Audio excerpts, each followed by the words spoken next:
I went through this whole process. I do traditional PT. I meet you. We start doing adductor isometrics into a wall, and it got tremendously better in 2 weeks. First thing, you were like, I'm pissed.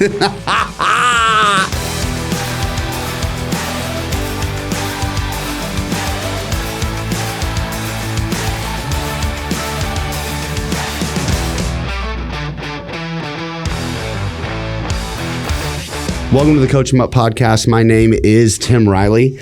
Real quick, got to get something out of the way, a little bit of house cleaning. If you've been around the show, you know what's coming. There are, in fact, two types of people on planet Earth. There are subscribers and there are non-subscribers.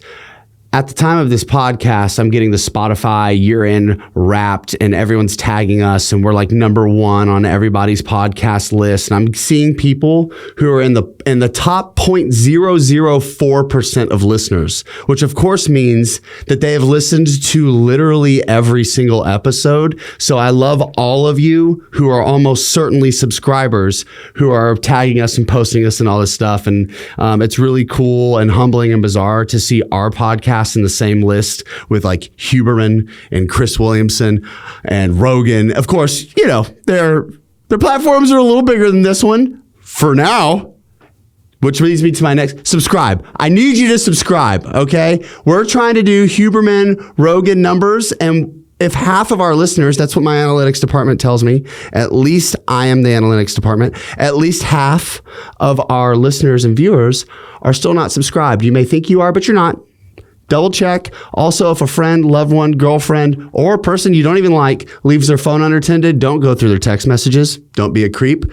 What you're going to do is you're going to go to their Spotify, their YouTube, you're going to open up their account, and you're going to subscribe them to the channel because you're a good person. And that's what good people do. Now that's out of the way, we've got a lot to talk about. So I'm going to introduce our guest, Dr. Byron Miller. Doctor, how are you? Tim, I'm doing great, brother. I'm really glad to be here, man. I'm super happy to have you. Yeah. I'm very pumped. So I think it would make sense for me, before I have you tell your background, maybe I should talk about how we met. The people want to know. The people need to know. They deserve to know. So I came across you from Jake Torres' podcast. Shout out Jake, friend of the show, incredible podcast. And if you are interested in tendons and their function, or you suffer from tendon pain, or it's just something that interests you, his podcast, Wealth of Knowledge. 100%. It might be the number one tendon podcast on planet Earth. Absolutely is. Yeah, it has to be. The admin provides. I think it was like a joint post between the two of you or something about your podcast, and it was talking about rotator cuff shoulder tendon pain.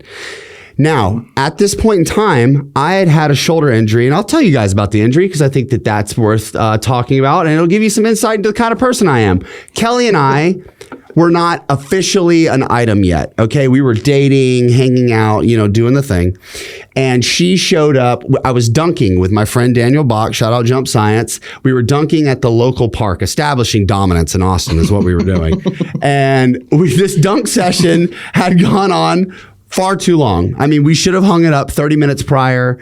I was trying to land this one dunk and it just wasn't happening. And then Kelly shows up and I wanted to show off and I went to dunk and I dunked and I hung on the rim with my left arm.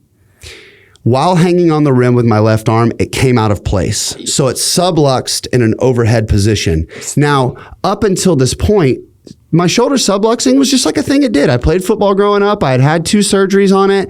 Every now and then when I was playing pickup basketball or I was, getting a little outside of what I'm actually capable of doing, trying to reach, block a pass, something like that, the shoulder would quickly sublux and, it's in and out, right? And it's not like a full dislocation, but it fucking hurts and it's sore for like a week and a half. And then I'm good. I just kind of get right back to it. No lingering chronic shoulder pain. Well, after my shoulder subluxed in an overhead hanging position with all of my body weight.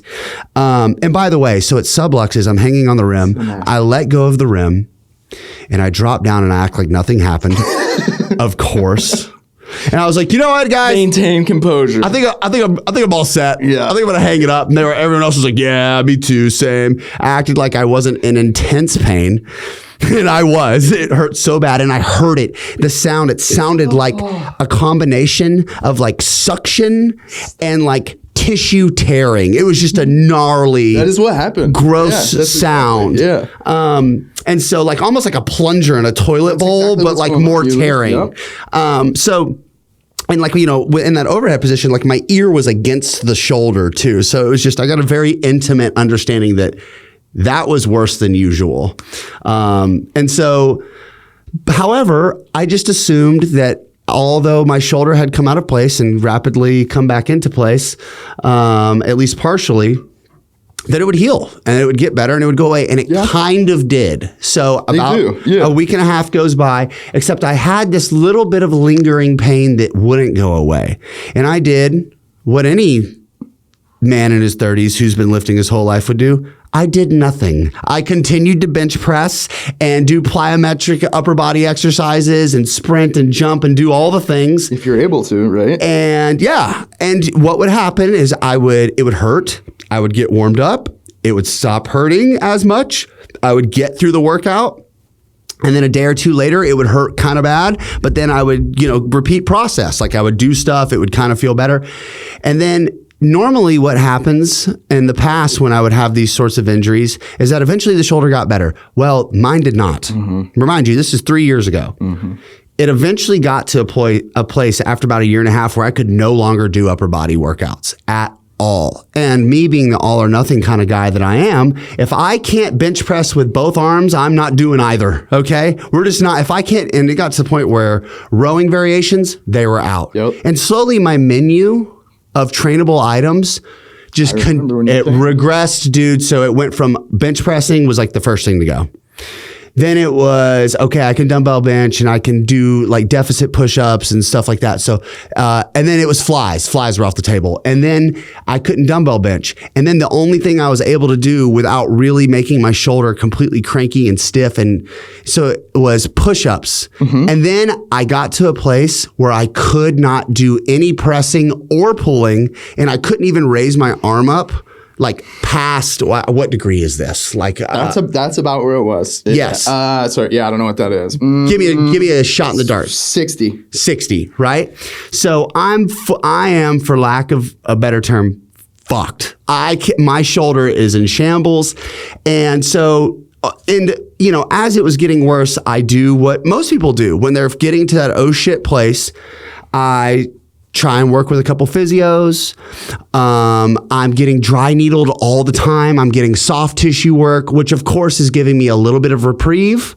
I'm good for a couple days and it's right back to being as bad as it's ever been. So I'm doing the song and dance where I'm getting some treatment. I'm feeling better. It's getting worse. I'm getting some treatment. I'm feeling better. It's getting worse. Finally, I'm like, okay, I've had 2 surgeries before. I need to get it imaged. Yeah. And I need to go see a surgeon. Yeah. Right? So I do that. Yeah. And I get imaging done and they're like, yep, you have a partially torn subscap and some arthritis. Yep. I'm like, no surprise on the arthritis. Partially torn subscap. So I'm thinking I'm going to have surgery. Yep. I go to the surgeon, very well-respected, well-known surgeon here in the city. And he looks at me and he goes, you don't need surgery.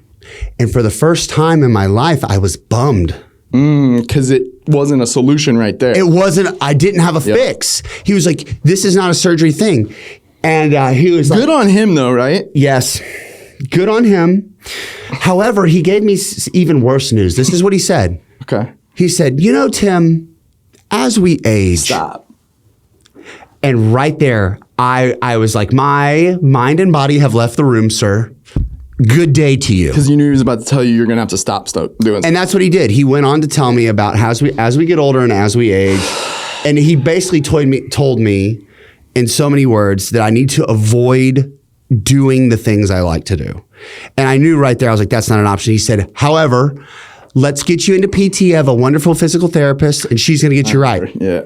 I go in there and I immediately, and so I'm like, okay, at this point, I'll listen. My ideas haven't worked. I've gotten myself here. Let's just go with the process. Byron, I go in there and I am one of 4 people being treated at the exact same time. And I'm given, with the lightest band, external rotations and wall slides. This unit of a man. And I went back twice. I was like, I'm just going to give it. I'm really going to try. And so obviously it didn't. And I'm doing all the at-home work and stuff. Obviously it's not making any progress. And so I just gave up. Yeah. I just stopped doing upper body work. So sad. Sad. And weirdly enough, it is what pushed me into my sprint journey. Yeah. Because you can't do your preference, right? Right. So if you can't do your preference, you got to move into something else. But honestly, like, how healthy is that? Right? Yeah. Like, to be able to find something else. It's great adaptability, right? Yep. Ultimately, though, sometimes it can allow you to ignore it, right? Yes. Because then it's like, well, I'm just going to do this other thing. Mm-hmm. You know, I cut you off, though. No, you're fine. No, but you're right. And so the symptoms got better. But every time I even tested the water, so I went for a full year and almost did not a single upper body workout before we met. Yeah. So this was, I've been talking for 10 minutes, so I'll wrap this up. But it's important because what my experience has been, I think, has been a direct parallel to what so many people have experienced with tendon pain, with shoulders, with joint pain in general. The process and the struggle and the frustration of trying to find answers and solutions and not being able to, when it becomes, particularly as it pertains to tendon pain and issues in joints, particularly the shoulder. 100%. So I see a post between you and Jake, and it is about tendon pain, chronic tendon pain in shoulder joints, and it hit me like a freight train. I was like, because I'd been saying all along, I think it's a tendon. Yeah. Because I warm it up, it feels better, it gets worse. I fall asleep, I wake up, I can't fucking hardly move. Dude, right? It's exact profile. And even on the MRI, you have partially torn subscap. And so now I'm thinking, okay, I need to train the subscap directly. I don't know how to fucking do that. Dude, I'm Googling stuff. Bro? I'm YouTubing stuff. There's nothing out there. I can't find anything. And as I'm arriving at this place, I see this post between you and Jake, and it talks about attacking and addressing specific tendons, training them up and getting them back to a place where they can function properly again. And I was like, I immediately DM'd you. And I was like, dude, when can we meet? Well, I'll correct you, actually. You didn't even DM me, bro. What did I do? just booked a call. That's it. You just went straight to it. I booked a call. I saw you on my calendar. I said, oh, Tim Riley. Like, holy shit. Like, all right. I did. I'm pretty sure it's the real one. Oh, okay. You're right. That is what happened. Yeah. So, yeah. Man of action. Oh, yeah. Yes. Well, at that point, I was desperate, and I had exhausted all of my other resources at that point. Really, truly. I had nowhere else to go. And so we started working together, and it was one of those moments where I started talking, and then you started talking, and I just knew I was in the right place. And so I think it's a good time to pass it off. So we booked this call. And what do you recall from us sitting together and going through that intake? Oh, well, okay. So now, a HIPAA disclosure, we're good. Okay. Yeah. Yes, that's right. Yeah, it's clear. What do I recall from that intake? First, being very excited to talk to you. That was the first thing. Enjoyed the conversation. The first thing I was it was the same response that I just had as you were retelling the story. First, I was grossed out by the injury. I just traumatic injuries grossed me out. I'm like, that was kind of gnarly. But really then I was sad, bro, because you were so limited, and I was so surprised by how limited you were. Yeah. And to me, it was devastating how long that had going on. Mm-hmm. That was my initial impression. And honestly, that's a big reason why I'm so passionate about this, honestly, and why I'm here today, and why I wrote the protocol and all of that, because that did not need to be going on. Yeah. I already knew even before we went into it. I'm like, I don't even know what I'm going to find. It doesn't need to be like this right now. You don't have frozen shoulder. You don't have a trauma that hasn't happened. It was 3 years ago. Yeah. It's it could be doing so much better. I could guarantee it. And so that was my initial impression when we first met. For the record, that dunk I was trying to show off for Kelly and hanging on the rim somehow was going to be me it being cool or something. I'm such a fucking loser. Dude, she didn't even see it. She didn't even see it. She did not even see it. And if she had, she wouldn't have cared. She wouldn't have gave a fuck. She'd be like, whatever. She wouldn't even, anyway, so continue. That's an important piece of that story. Yeah. So I don't know. That was my first impression. And then I remember actually one of the first things we did, because you'd been through so many providers, right? Yep.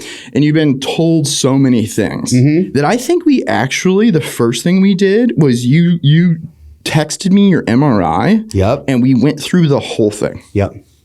We went through absolutely every part of it. And we broke down like, oh yeah, this is kind of normal. I think there was some labral involvement, and we talked about how that was likely normal. And then we saw the partial subscap tear, and we talked about how that could be relevant, right?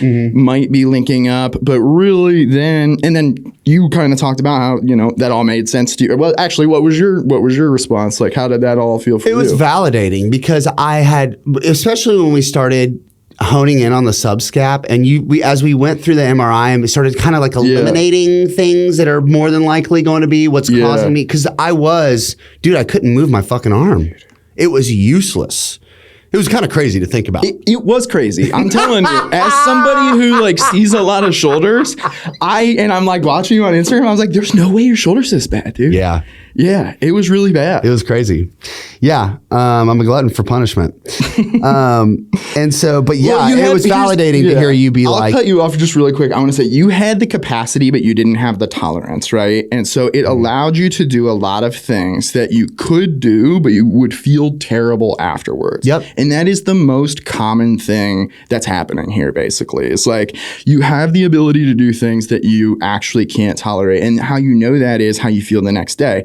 And for you, it's just like you didn't know to connect those things necessarily, right? And that's how you can end up so far down that hole, is because by the time you connect the two, you're fucked. Exactly. Yeah. And so that's really, I think, that's a big part of why I thought you might have been where you were, besides the mismanagement in the medical care. Yeah.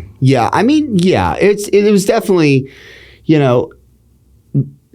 what was jarring to me is how many people I saw treated me, worked on me, between the imaging and everything. And that partially torn subscap, it was just like, do some external rotations or something. Like that was really the best it got. Yeah. And I'll remind you, actually, I pretty much was like, it might be important. Yeah. And it was when we did your subjective. So we actually talked about your symptoms, right?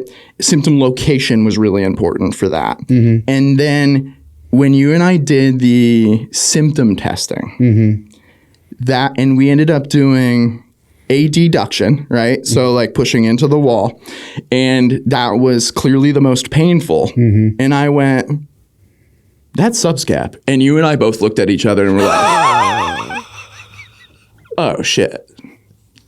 Fucking tendon. Like for real. I remember the moment we were just like, oh, okay. Yeah. And then it was like, oh, all right. Well, if we got that one. All right. Cool. So real quick, before we dive into the tendon discussion at large and how we were able to get my shoulder back to fully functioning, which, by the way, that did happen step by step. And trust me, we started at the most remedial. I'm really excited to talk about the process. The most remedial of places. Give us your background. I know you. We've worked together, obviously. I'm familiar with you, but there may be many who aren't. So just give us who are you, your background, how you got into your expertise today. Yeah. And then we'll kind of launch into the bigger conversation. Sure, of course, man. Yeah. So I'm Dr. Byron Miller. I'm a doctor of physical therapy. Who am I? I grew up in Akron, Ohio, the 330. My parents met in the Air Force. They were both cryptographic linguistic analysts. So they were in the Air Force, and they both they learned Russian. They met in Russian school. What? At Lackland Air Force Base in San Antonio, Texas. So I get my smarts from my mom. And they met there. They ended up getting shipped over to England, and there they listened to Russian planes and decided whether or not that communication was important, and then they would take that intelligence and move that up the chain or whatever. That is very cool. So then my dad's dad gets sick. They moved back to Ohio, And I was born on Wright-Patterson Air Force Base in Dayton, Ohio. And my brother is born there too. We end up going to Akron. So Akron, real quick, got to do it. Home LeBron James. The Black Keys as well. Nice. And you know, got to do it. It's my time. So grew up 5 minutes away from LeBron, a year younger than he is. My buddy played against him in high school. That's fucking cool. Ended up on the not so top 10, getting dunked on. No way! 100%. That's incredible. Oh, we taped it. We had the VHS. He never lived it down. Incredible. I'm very You gotta play that excited at to his tell the wedding. story. I mean, that's Very amazing. excited. So anyway, I kind of grew up in the hood a little bit, you know, went to private school for a while, and then we ended up needing to, you know, we didn't have the money, so I went to public school, inner city school in high school. It was quite a bit of a shock, but it ended up being the best thing ever for me. I ended up being valedictorian, Whoa. class president, a little bit more of an academic weapon than an athletic weapon. Played baseball and golf, but like, yeah, I won't say I was very good at either of those, but did really, really well in high school. And I wanted to get out of the hood. I was like, I want to make money. My grandfather, who, not technically my grandfather, was an anesthesiologist. Okay. And I was like, all right, medicine. I was smart. Had done well in school. I really loved science. Like AP chemistry was my favorite class in high school. So I was like, let's be a doctor. Yeah. Let's be a physician. So I did some international like medical work. I traveled to Africa when I was 16. I went to Nepal when I was 17. Just like seeing the world, opening my eyes. When I was in Nepal, I was crazy. There was actually a coup. They like overthrew the king while I was there. My mom somehow, I'm in this tiny town in Nepal. This is the craziest thing. My mom somehow finds out where I am because the State Department had issued a red alert or whatever to be like, U.S. citizens don't travel here. Right, get out. And I'm there and I'm 17. By myself, having a great time. Right. Backpacking, doing a little trek in Nepal. This guy comes up to me. He says, your mom wants you to call. I said, what? Who is she? Like, how did you even pull that off? Oh like, this God. is crazy. Your mom used some of those spy connections, dude. They were telling us, they were like, say you're Canadian, like put your passports to places and stuff. I was like, all right, cool. So anyway, I end up getting into an accelerated BSMD program. Okay. So they're actually, I think they're becoming popular again. But what it was it was designed to take, you know, people who did well in school and to keep them in Northeast Ohio to become physicians. Okay. And become primary care physicians primarily. Okay. So it was called NEO-UCOM at the time, so Northeast Ohio University's College of Medicine, mouthful. It's called something else now. But what it was is there were 3 feeder schools. So Kent State University, Youngstown State University, Akron. Okay. And if you got into the program, you chose one of those. And then actually they decided if you got in. And then you could accelerate your bachelor's. So you could do 4 years in 2. Fuck. But then you go right to med school. So you're basically pre-accepted into med school. Oh, that's cool. You just have to get national average on MCAT. Okay. So I was like, I know I want to be a doctor. Yep. Right? I was like, we talked earlier about I was like, I'm sprinting. Yeah. Like I was sprinting straight line. I was like, I'm getting out. This is how we're going to do it. You know what I mean? This is the way we're going to do it. So I was like, all right, cool. I got accepted. Mm-hmm. So I got accepted into the program. I chose Youngstown State. I went to Youngstown. I ended up doing, we didn't even get a summer break. I graduated and I started in May. Whoa, dude. So I went right from high school Immediately into school. Immediately into school. And immediately into like high amount of hours in school because you're trying to get done in 2 years. Right. So I did the first semester. It went fine. I did the second semester at like 20 credit hours, got a 4.0 and said, no way, dude. You're done. There's no chance I'm doing this in 2 years. This is crazy. So you were able to back it down and to go to 3 years. Okay. And so I said, no, let's be reasonable. Let's just pump the brakes a tad bit and do 3 years. So that's what I did. Okay. So I did that and I ended up getting my my bachelor's my pre-med bachelor's, summa cum laude.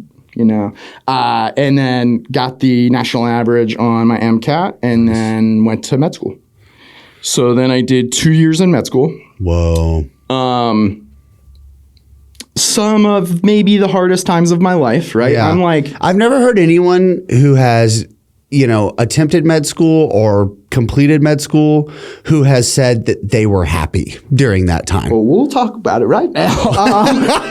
Holy shit. We swear? I don't know. Yeah. Oh, yeah. You're in the right spot. Holy shit. Oh my gosh. So I love learning. We're going to learn that today. Like I love the science. I love the research. I love all of that. But man, that it's a hellscape. Yeah. It's crazy. Because you're in school for 8 hours and then you got to go study everything you just did. Yep. Insane. Yep. So I'm in a relationship at that time. I'm like 22, something like that.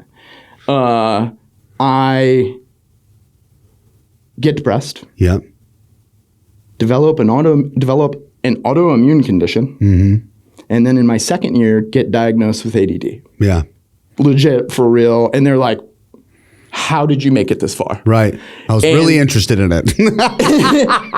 That was the answer, dude. Yeah, dude. I was like, I love science. Yeah. So and I'm very good at tests. I'm really I can study and memorize and I'm really good at that stuff. And so, but in med school, I had crammed all the way up until that point. You hit that point, it's impossible. It's literally impossible. There's just too much information. You have to be studying basically every night. And so I ran into my own limitation. And so I ran into my own limitations there. My physical body starts to break down, right? Like my relationships are breaking down. And I also am just incredibly disillusioned by the system. Just I go in very hopeful in these things, and I start to see this isn't just a medical problem. Yeah. The majority. This is where it got really clear. I did a summer internship at a clinic, low income clinic, maybe we'll call it, in Youngstown, and so you're seeing folks that are struggling in America, right? And the conditions that they're dealing with, as you read the studies, you're learning this isn't they need to eat better type of thing. It's people in different socioeconomic statuses are going to end up with really significant increased likelihoods of all of these things. And I was right face to face in front of that. And when you can't actually do anything about that, it's devastating. So you end up with what they call moral injury, right? And I felt that immensely. So I'm kind of disillusioned by the system. I don't feel like doctors have time with patients. I don't feel like I'm actually able to do the care that I want. Yep. I'm getting smoked personally. Yep. I am beyond red line. I'm literally feel like I'm dying. Yeah. Basically. Fuck yeah. And so I graduated I didn't graduate. Sorry, that's incorrect. I completed all academic classes for 2 years of medical school, right before you're supposed to go into your clinicals. Okay. And I said, let me take a mental health leave of absence. Yep. During that absence, it became clear that was not going to be the path for me. I needed to take care of myself. I wasn't going to make it if I did that. So that was a big first chapter for me. And then I did a really significant pivot and I left med school And I tried to figure out who I was because I had just sprinted to that point. I'm like 23, 24 at this time now. Like, don't really know myself at all. All I've done is studied. I don't really even study. I don't have hobbies. I've literally been I went from high school to college like 3 weeks, you know. It's like I don't have a lot going on personally. So I took some time and I realized like, man, I needed to get into my body and into nature. And so I took a massive left turn and worked in a state park as a maintenance person for a season. And it was the best thing I could have possibly done. It was absolutely opposite that. So that was fantastic. I wanted to continue. So I ended up working on a farm for 2 years. I was an apprentice on an organic vegetable farm in Ohio for 2 years. Wow. And these things just started to heal me, honestly. Honestly, like I started to like learn who I was, you know, get closer to the world, honestly, and understand how I interacted and how I could potentially help in it. And as I was on the farm, I was like, you know what? I want to work with people again. And I want some adventure. So I found a therapeutic adventure company in Utah. And I was like, let me go be a guide there. And so I applied. They called and interviewed me. And I moved to Utah to work as a therapeutic adventure guide. I did that for a year. Whoa, dude. That is awesome. What was the day-to-day like with that? Like, what did you do? What were you doing? That was a crazy day-to-day. I do have conflicted feelings about it because it is like technically the quote-unquote troubled teen industry. Got it. So it was like what me and all the rest of my troubled friends would call like a wilderness camp type situation. There we go. Yeah. The best of them, I will say, and I chose it specifically because most of them are just like walk in a circle. Yeah. This was specifically an adventure one wherein we were all over the state of Utah doing legitimate adventure. That's cool. We skied in Sundance. We rock climb. That's rad. Yeah. That's where I learned to ski with this program. Holy shit. And then I would teach kids to ski at Sundance. Oh, that's super cool, man. Super cool. It's super gorgeous. And then we were rock climbing. And I can say definitively that there were like many young men that told me like I had a very big impact on their life because I was working with primarily like 16, 17-year-old quote unquote oppositional defiant guys. Yeah. And they were mostly the kids who's like, this kid might go to jail. Yeah. And so, you know, it was like, we had kids that they found their safe and there were guns and synthetic LSD in it. And it's like, well, let's get that kid out of here. Yeah, hell so yeah. There's they got the synthetic LSD from me. They did. I learned all about the chemicals. But anyway, that job also ended up smoking me. I learned a lot though about like how to interact with people and you know, like how behavior often was like a result of, you know, maybe somebody needed to talk about something. Yeah. You know, learned a lot and developed more interpersonal skills that ended up being very helpful for me. Yeah. So while I was there though, I broke my arm like not that far in. I fell off I was on a mountain bike. We were on this thing called a 999 ride in Salt Lake. If anybody's from Salt Lake, they'll know it. I made it like a couple hundred yards on this mountain bike that I'd never ridden. I'm standing on the pedals, and we're in the road, and the light is turning yellow into red. I'm standing on the pedals. I hit both brakes. Never been on disc brakes in my life. Yeah. The bike stops completely. I continue. And dude, just like, woo, one of those you're enough airtime to be like, I'm not going to be okay. Yeah, this is going to hurt so bad. This is going to hurt real bad. It went down. I was with, funny enough, like 2 EMTs at the time. Oh, wow. And one of the guys goes, yeah, that's broken. The other guy says, don't tell him that. I'm like, I can see. It's definitely broken, I can see. Yeah. So we just drive to the hospital. He's hitting all the bumps. It's insane. Yeah. But I got this big ass scar yeah. from that. But when that happened, I was like, man, I'm too old to be relying on my body for this. Like, I gotta go back into my brain. I want to do something. So I was like, man, what do I do? And I'd had a couple of PT experiences because I started having back pain when I was like in 6th grade. I'm hypermobile. I know now that that's probably what led to those early issues. And I continue to have acute on chronic back pain through my mid 20s. And so I'd had some experiences and I was like, it's just kind of an interesting field.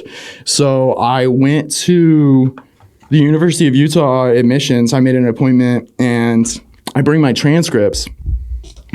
This woman, Dee Dee was her name. Dee Dee Derby Duffin, I think. Yeah. Fantastic. She looks at my transcripts and she goes, "You should apply this year." I said, "Really?" She was like, "Yeah, these are going to expire and you're really competitive." Yeah. And I was like, "All right, bet. Like, what do I need to do?" She's like, "You need one upper level psych course." I said, "All right." So I went to community college, took one upper level psych course. That guy ended up writing me a letter of recommendation for grad school. Nice. I applied to one DPT program, the University of Utah, because I wanted to stay local and I wanted to go to a really good program. Mm-hmm. And that's where I got in. So I started that in 2015. That's a whole thing. I don't know if we want to go into that now. Let's hear it. All right. So I got in.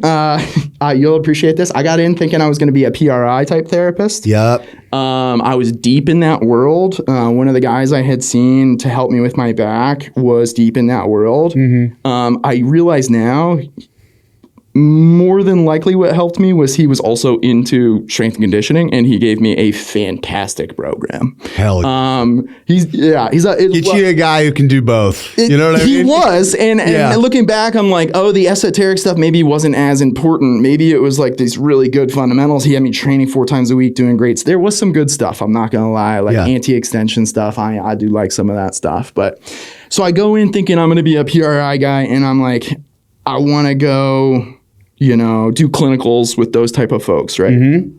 And so I'll say first, the University of Utah program, great program. Like, PT schools are limited just in what they can do, right? They have to make you a generalist. That's a very good program. Nice. Highly recommend it. And the guy who's running it right now, Lee Dibble, is fantastic. So only have positive things to say about that, except for one aspect, which was the clinicals were completely controlled in that you were not allowed to communicate with the places that you wanted to work with directly. Oh, weird. Dude.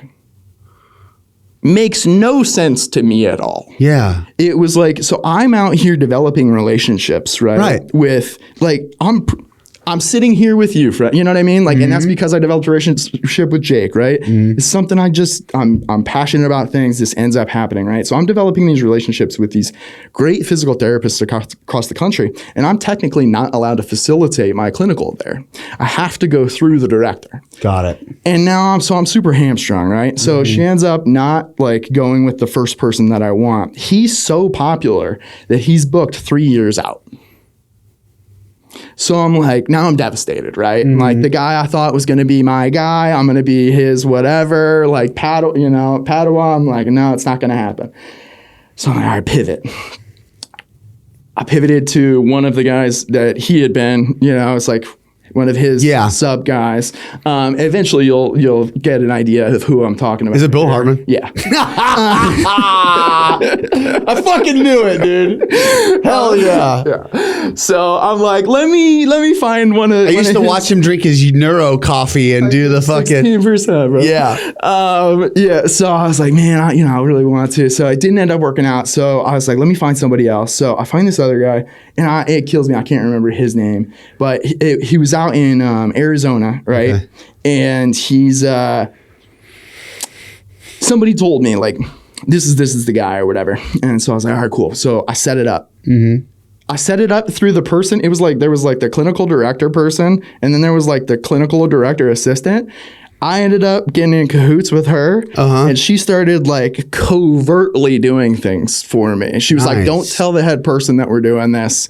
You can start talking to people. So we're kind of starting to, because she was like, why are we doing this? So anyway, I find this other guy in Arizona. I'm really excited It's going to be great. I put all of my ortho clinicals to the end. I was going to do 4 months straight of ortho. So I was like, let's become a master, right?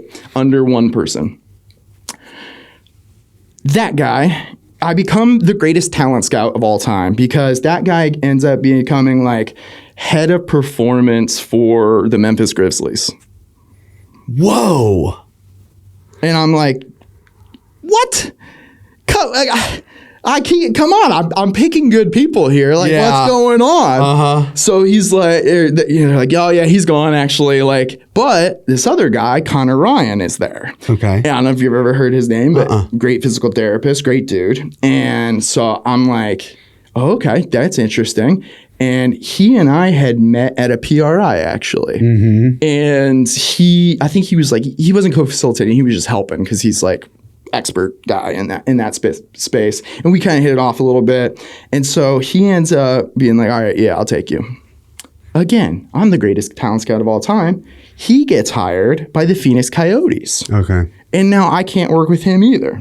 So I've done this whole thing. I'm going to be a PRI therapist, right? And now I'm right at the end of PT school. I'm supposed to do my clinicals, and I have no person to go with. Yeah. So I end up going to the same clinic in Arizona and working with a great dude, absolutely great guy, but he hadn't been in the field that long. Okay. But crazy enough, he was actually, this is insane, he was a patient of the guy who went to the Grizzlies. Oh, wow.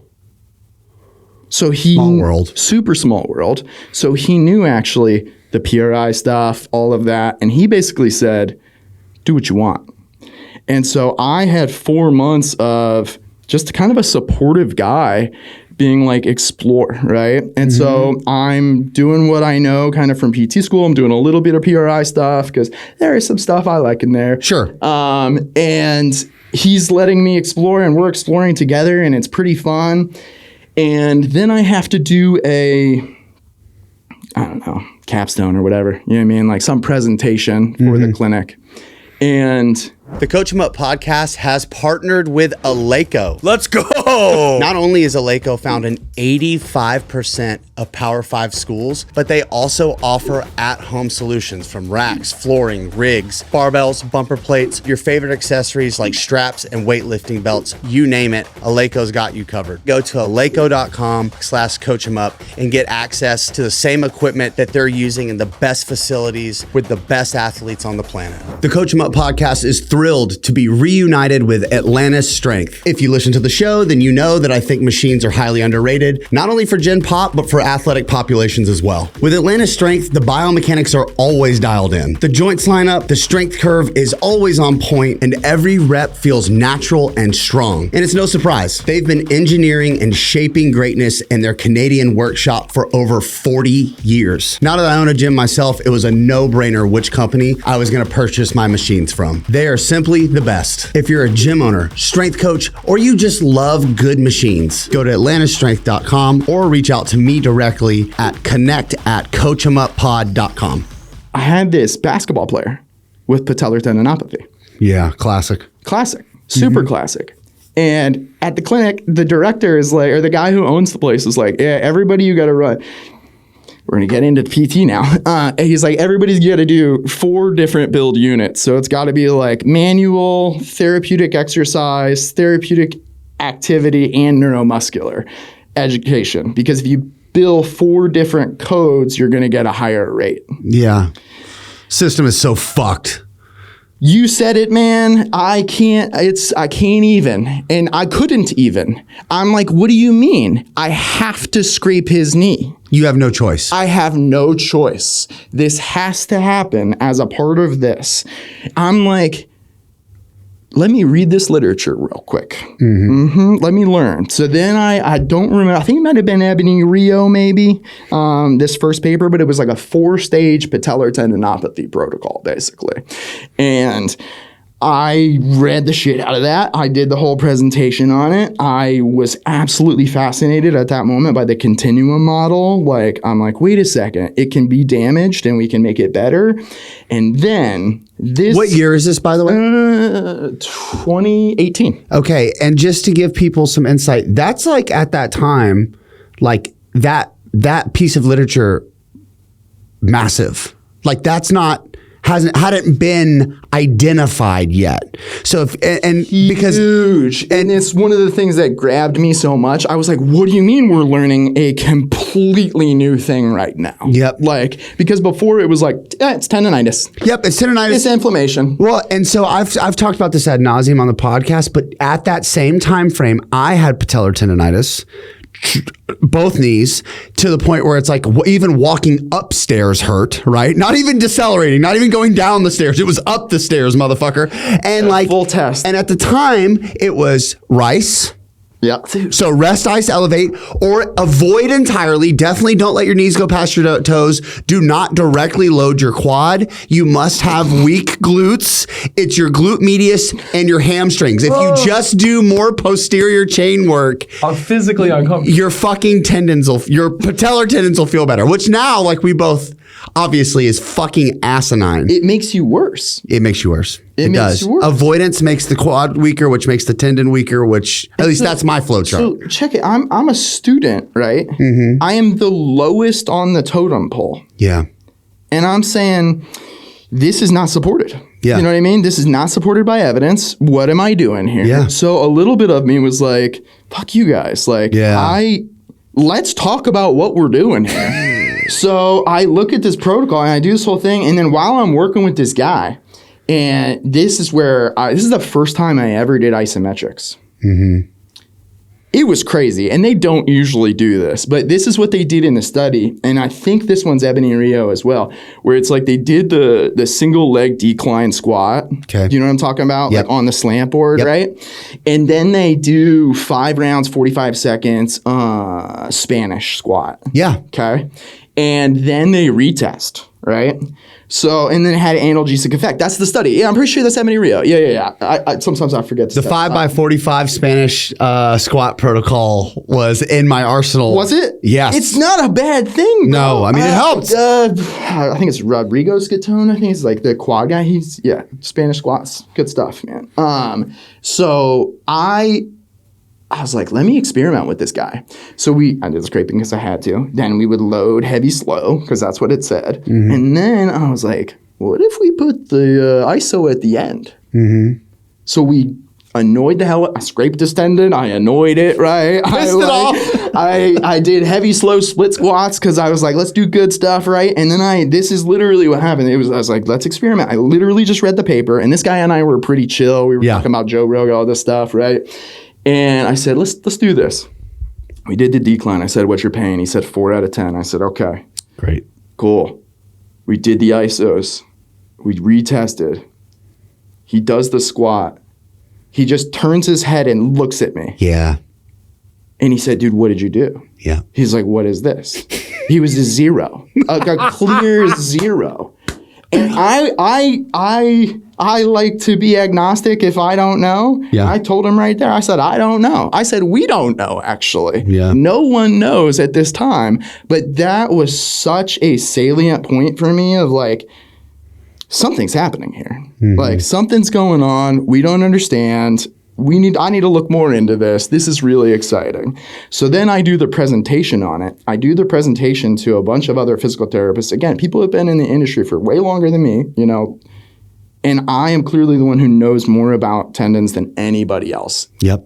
After I've read one recent paper and given a presentation. Mm-hmm. That was honestly, it was devastating, dude. It was so frustrating to be.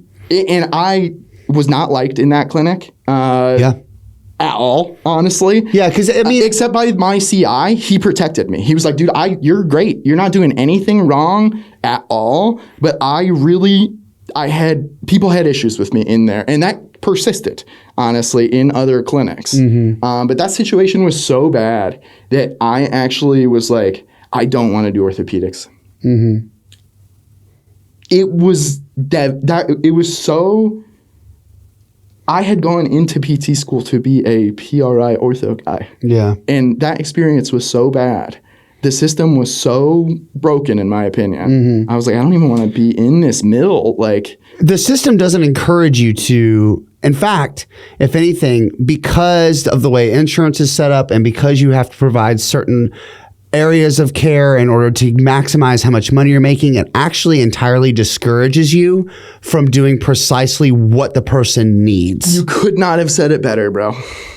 If the priority is the profit, how can the person be taken care of? Yep. Right? It's impossible. Right? Like I just had this same conversation with Quentin yesterday. Dude, we're meeting tomorrow. He's so good. I'm top tier. Can't wait. Yeah. But I couldn't do it. And actually, so then I was like, what the fuck do I do? Yeah. I literally have dedicated my whole life to this at this point. What the hell do I do? And so I was like, you know what, man? One thing that's really clean is helping people get better function. Yeah. Yep. That's super clean. I said, you know where we can get function that really matters? Life or death situations. Where do we have some of those? Home health. Where is it real? Where is it like, I just have to get better. I have to apply principles and improve, right? Yeah. Where's the system actually maybe incentivized? Because all of that's Medicare, basically. Like that's pretty much, so it actually, I'm a big fan, honestly, of all of that stuff.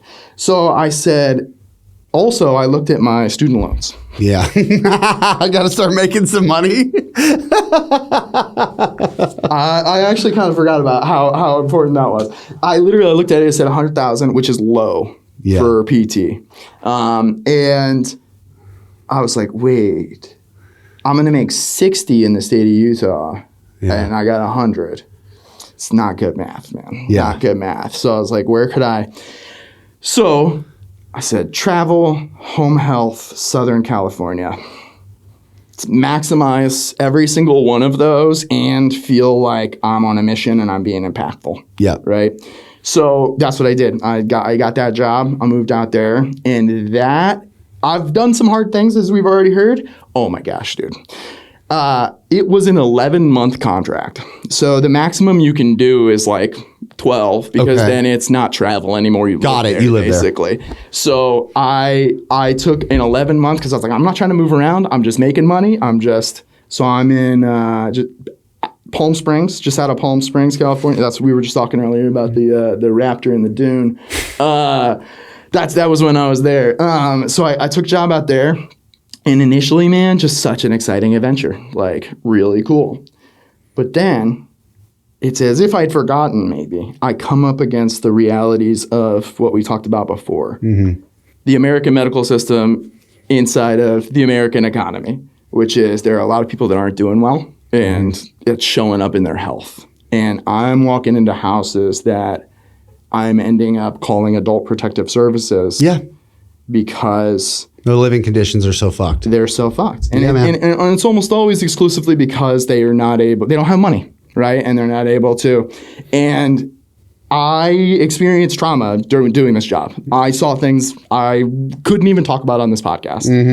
I literally called adult protective service probably every other week. Because I'm working in the high desert. So 29 Palms, Joshua Tree, Yucca Valley. That at least I haven't been to all of California. Seems to me probably one of the poorer places in California. And so I'm walking into trailer park homes that have holes in the floor and don't have actual plumbing. I'm walking into places with dirt floors, places that don't have electricity or heating. And that, again, was extreme moral injury. Like, I can't do anything. Like, I take this back. I could do a lot, and I did. I basically brought strength and conditioning principles to home health. Yeah. So I brought kettlebells to these houses. We were doing squats, deadlifts, hinges, carries. Like, that's what we did. And I got people from walkers to not walkers to independents, like that.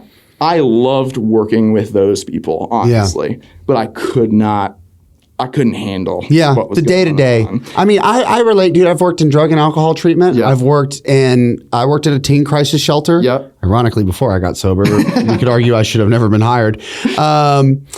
But I can very much so relate to the mental emotional toll It takes, and it does. It does. If you have a shred of humanity, it's fucking hard. It's so hard.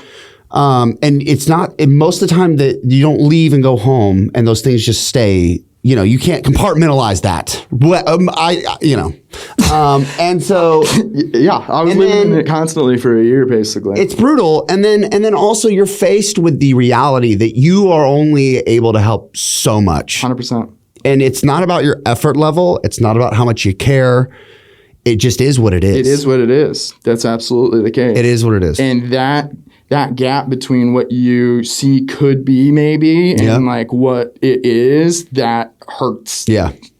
And being in that acutely every day became too much. And it was a travel contract, so they abuse you just a bit. So it was 6 to 7 days a week for 11 months. Yeah, they wear your ass out. And I was working constant. I had no holidays. So I basically broke myself. Yeah. People talk about burnout. 100%. I had it twice. Med school for sure. Yeah. And then this was incapacitated. Boy, talk about a crash course in working with probably the most difficult of populations to get progress in, though. You know what? That is such a good point, because I think when we talk about the protocol, when I approach working with somebody, I approach them with the understanding they probably don't want to be in front of me. Mm-hmm. And when you think about like when we're applying exercise, it's like most of the time nobody wants to be doing this shit. They're doing it because they have to. They're doing it because they have to. And so you need to start with that expectation, because if you start with the expectation of like, they want a perfect program. They don't really. You're going to be let down. They don't. I wonder why they didn't complete this. Yeah, I wonder why the 7 exercises with the D3 on this program didn't get done. Yeah. It's like, they don't like training, dude. And the reality, like, there are people that do, and I like working with those people. It's fantastic. Yeah.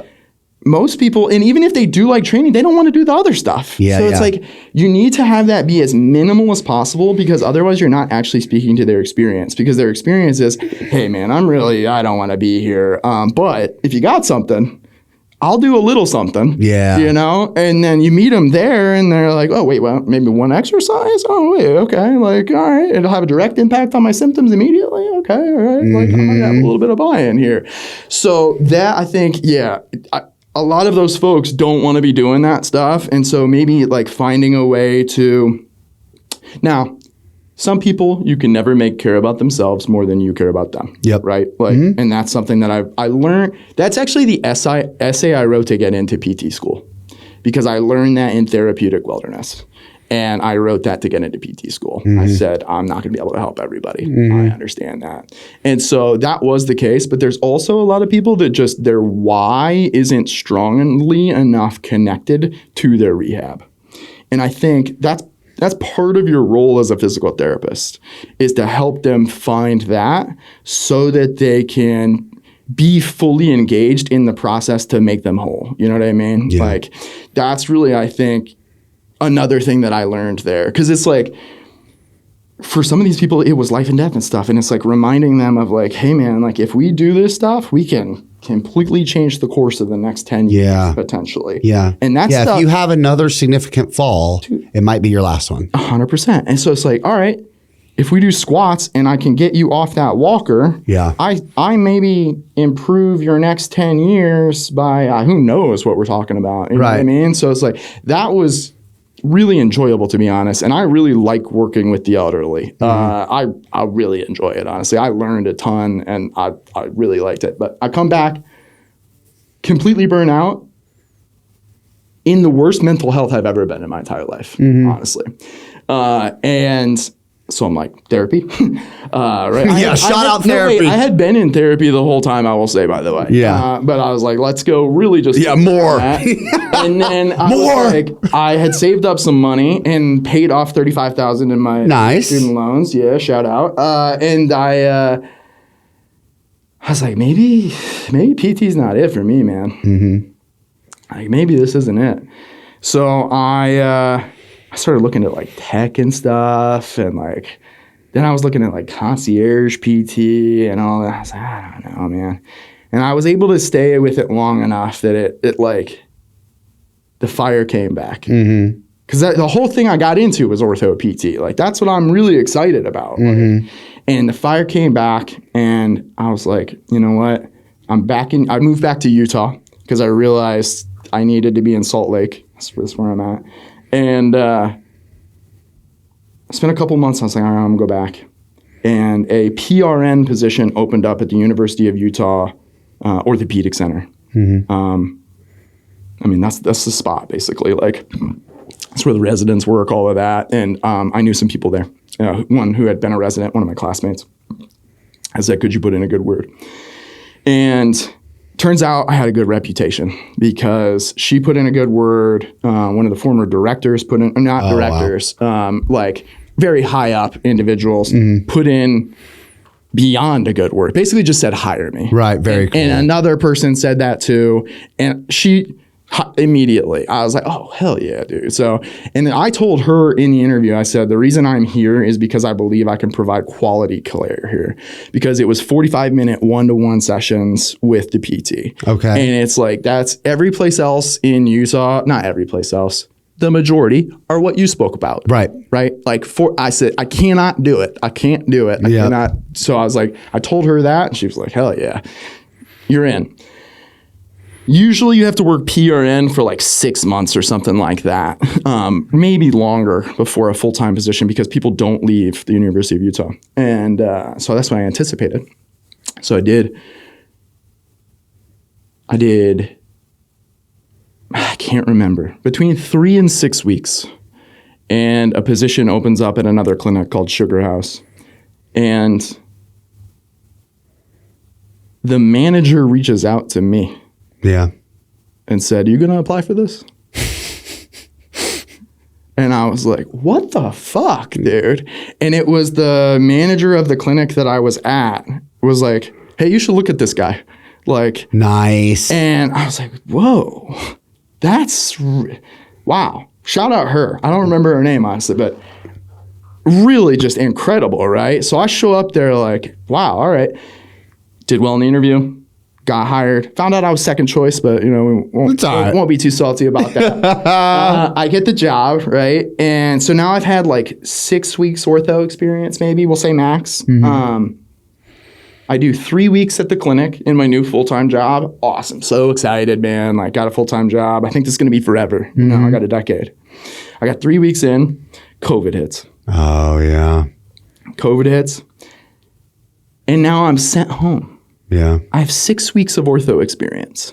And this is where the protocol starts. The Coach 'em Up podcast has partnered with OVR. In the world of athletic performance testing, OVR has truly changed the game. From their timing gates, vertical jump testing units, and their velocity-based tracking systems, they are simple, easy to use, reliable, precise, and check this out, affordable. I'm such a big believer in OVR. I've partnered with them in my competition, Apex, and they are the official timing gate system of the Fast 40 event. Finally, a tracking device company that is accessible to everyone. They even have an app where you can track, log, and see your results in real time. If you're not testing, then you're just guessing. Click the link in the show notes and gamify your training. Zach, what's the best training app on the planet? It has to be Train Heroic. Gone are the days of sending the old crusty PDF. Now we have a sleek new app. It's easy to use. There's videos with descriptions. You get to track and log your weight, your reps. There's a community chat function. You can submit videos. You can get feedback. How about the leaderboard, Tim? I started using Train Heroic first as an athlete and someone who wanted to learn. Now I use it as a coach. Athletes and other coaches can go and be a part of my training community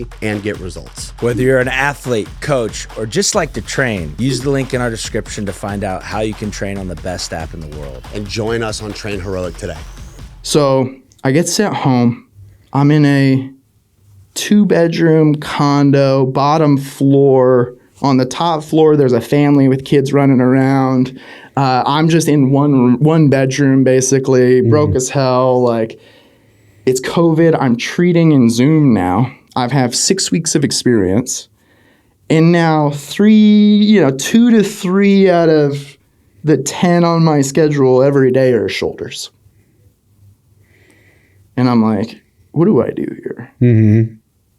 I don't have bands. I I'm working with people who don't really know their bodies that well, don't understand exercise that well, right? I'm going to try to teach a PNF pattern or something like that. Like, dude, what is going on here? I don't even, and I also don't really know. I don't fully understand shoulders. I'll be honest, it's crazy today that I'm on the podcast to talk about shoulders because it was probably the thing I felt the least confident about. Yeah. Coming out of school. Not funny. It's so funny. I was thinking about it leading into this fight. It's crazy, to be honest. So I'm sitting there and I'm like, I got to learn. So I do what I do and I read research. I love reading research. I know it might not be your thing. I love it. Mm-hmm. And so I dig in and I started seeing rotator cuff tendinopathy. Mm-hmm. And I was like, I'll back up and I'll just say really quick. In home health, I had a guy with really bad lateral hip pain. And so I did a ton of research on it. And it turns out that they called it bursitis. That's how I learned it in school. It had been retermed to greater trochanteric pain syndrome. Honestly, this is going to be the sequence of the shoulder. It gets neighbored as greater trochanteric pain syndrome. And then I read this article from Ohio State, and they're like, it's glute tendinopathy. Son of a bitch. That was my thought. I said, wait a second. Yeah, that's a far fucking cry from bursitis. That's what I said. I'm like, man. Wait, you started here and now we're all the way to here? Yeah. And so that lodged in my brain. Yep. Tendon. Yep. So I get to shoulder and they're like, impingement, bursitis. Okay, interesting. Yeah. And then I see tendinopathy. What? Mm-hmm. And there's whole articles on rotator cuff tendinopathy. And now I'm thinking to myself, dude, we understand tendons a little bit now. Yep. In that we need to load them, right? It's a progressive thing. And I'm like, the Alfredson protocol for Achilles is calf raises. It's a single exercise. Mm-hmm. So I had this moment of what if there was a single exercise for rotator cuff tendinopathy? Mm-hmm. Crazy idea. Absolutely insane idea. PubMed. Boom. Study. The self-study. Single exercise versus traditional physical therapy for rotator cuff tendinopathy. Extremely interesting. Okay, let me take a look at that. Oh, interesting. Protocol developed by Peter Maliaras, one of the OG tendon guys in Australia. Mm-hmm. Okay, that's curious. Let me see the results. At 6 and 12 months, it's a wash. They both get better. Wow. The single exercise group was also self-managed. So they saw a PT once, went home, managed it themselves, and had maybe a few contact points after that. Yeah. That was versus traditional physical therapy. That was absolutely mind-blowing. Mm-hmm. Because I've seen all of these. I'm like, we got to do 9,000 exercises, right? Yep. And so I'm like, wait a second. If one exercise got the same result, all of that is not right. Mm-hmm. That's incorrect. So I'm like, if it's also a tendon, let me take this protocol. Let me optimize this protocol based off of what I've read recently, which was the Eben and Rio stuff. Mm-hmm. So I knew the 5x45, and then I also knew the tendon neuroplastic stuff. So which is basically they used a metronome and they did a functional MRI. So they were looking at brain activity while doing tendon exercise, and they found that when they used a metronome, and I believe actually they looked at a visual to match it, that it improved the ability for the gas and brake portions of the motor cortex to communicate as compared to folks that weren't using that. Wow. So I said, why not just do both of those things too? So I said, let's take the single exercise protocol, let's add in 5x45, and let's go metronome. Mm-hmm. Gangbusters. Just absolutely went like crazy. Everybody started getting better. And then I am absolutely hooked. Yeah. What's going on here? How is this working? And so now I am totally fascinated. And that's really the beginning. That was the first protocol, was that first single exercise study. And that's really like what kicked off this understanding of like, there is a tendon process going on here, and we have to address that in order for the shoulder to get better, in my opinion. Yeah. Well, and so that takes us back to our conversation at the beginning of the show of me. I went through this whole process. I do traditional PT. I've seen on imaging that it is a tendon. I'm like, God, this is sure acting like a tendon. I'm not able to find anyone who can help me treat just the tendon. I meet you. We start doing fucking adductor isometrics into a wall at 50% effort, 5 sets, 30 seconds. And it got tremendously better in 2 weeks. Tremendously better. 5 days. You were on my schedule on like a Thursday, Friday, and we hopped on the next one on like a Tuesday, and you hopped on, and the first thing you were like, I'm pissed. I was mad. And I was pissed for you. I was like, fuck, man. 3 fucking years, and all I had to do was push into a wall for a total of 150 seconds. Make it make sense. Yeah. Make it make sense, man. So let's you uncover there's this huge glaring missing opportunity to really help a lot of shoulder pain people. That is just being completely misdiagnosed or not identified whatsoever. And in order to create some context, can we just talk about tendons and their nature and how they function real quick? And just kind of rapid fire that? Sure. So the reason I love tendons is because they basically are what allows for what is in our brain to exist in the physical world when it comes to motion. Like, we send this signal, right, from our brain to a muscle. It can't go to the bone, which is the thing that's going to move in space, without the tendon. That's so cool to me. Like, it's essential for us to be able to execute anything. So that interface is also fascinating because it's basically a transition from muscular tissue to bony tissue. And so in that transition is really where all of the good stuff happens. So the tendon is basically constantly it is receiving inputs that are telling it to differentiate into different characteristics. When it gets compressed, right, like pushed against bone, it thinks, I should probably be a little bit more bony, right? So it adapts maybe in that way, right? And it's going to do some adaptations kind of for that stuff. Otherwise, it wants to be maybe more muscular, right? And we're going to have like a healthy tendon, and it's going to be like that. There's a transition zone, and in those transition zones is usually where the problems occur. So there's a whole lot. Can you ask me some specific questions? Yeah, for sure. I'll end up in the weeds. Like, relative to how, because like so much about my experience with, patellar tendinopathy, quad tendinopathy, and then now with this subscap is like, understanding the relationship between the muscle and the tendon that is attached to said muscle. Yeah. And I don't even know if attached is the right way the becoming of one another. So can you talk a little bit about how a tendon acts on a muscle, or how a muscle acts on a tendon, and vice versa? Yes, I can. And sort of the symphony that is required for those two things to operate and function well. Yeah. So we call it a musculotendinous unit.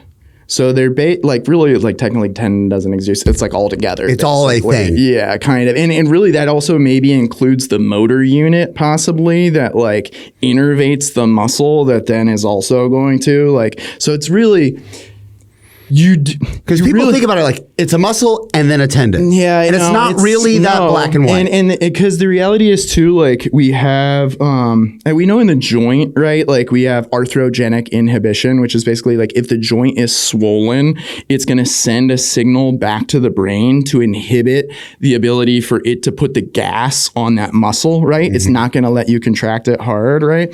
We have something similar, right, in tendons.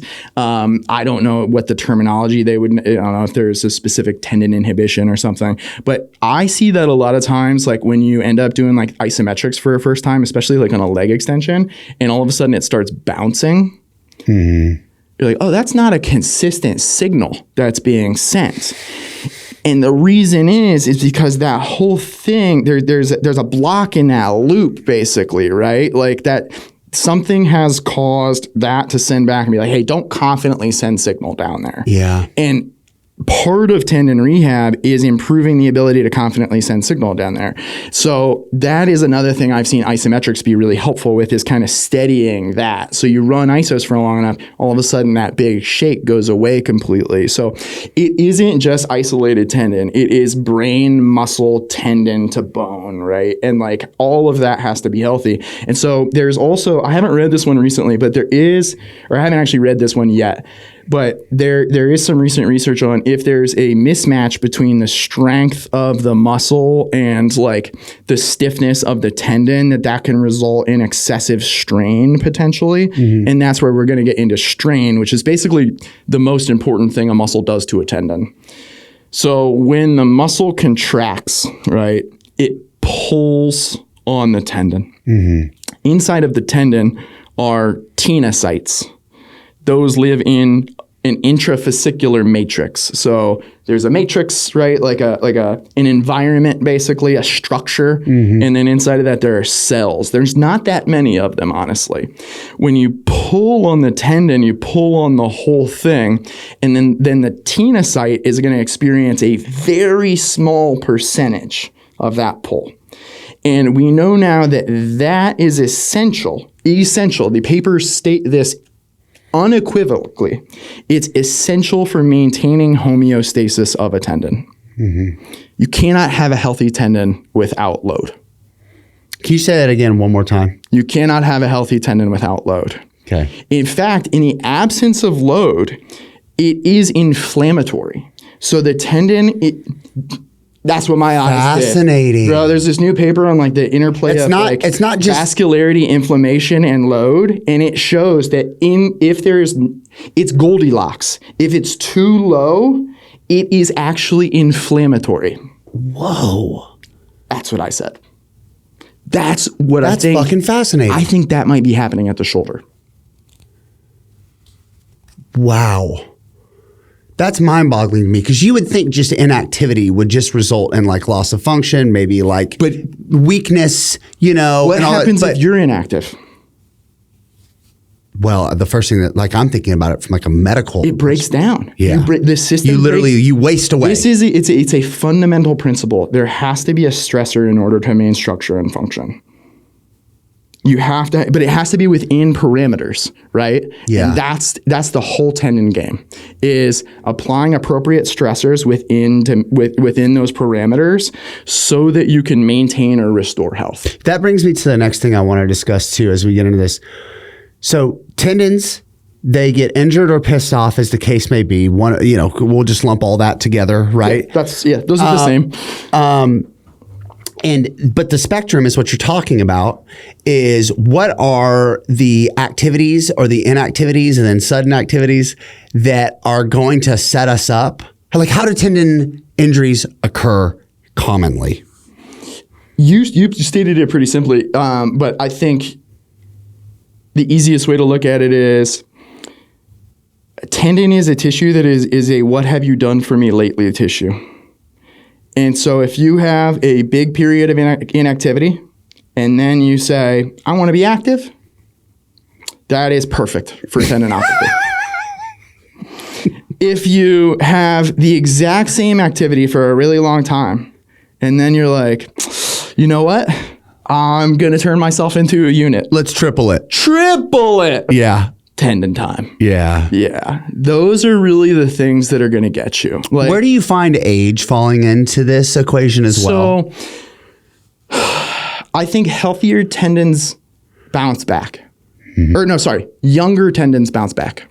So you see a lot less tendinopathy in younger folks, except in athletics, which has a total disregard for biological realities. And so you have people training at like volumes and maybe more importantly, frequencies possibly that it's impossible for the tendon to recover from. It's just not happening. It's not. And so that's, I'd say, like of the young folks that I would work with, that's usually lower body. But for rotator cuff, it's going to be like us. Yeah.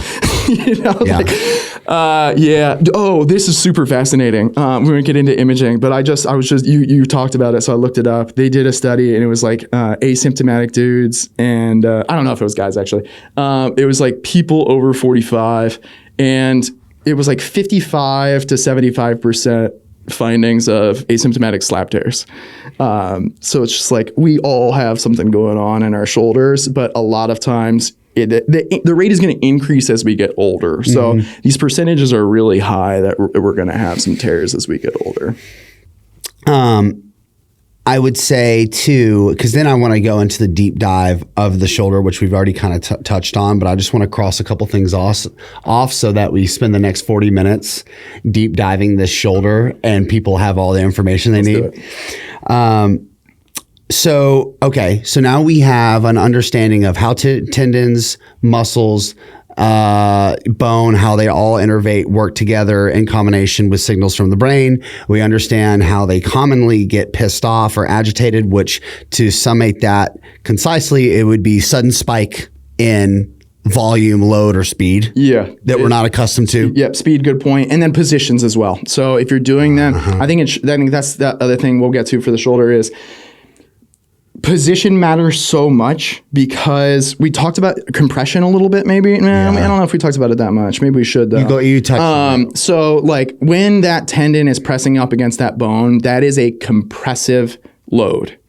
So those are the two types of loads that a tendon can experience are a compressive load and then a tensile load. The tensile load is the one I talked about where the muscle is contracting and pulling. Okay, yeah. Right? The other load is compressive, and that's where the tendon is wrapping around the bone. So for you, that was reaching behind yourself. That would make it hurt a lot more, right? Or if you go overhead. Those are the two main compressive positions for the shoulder.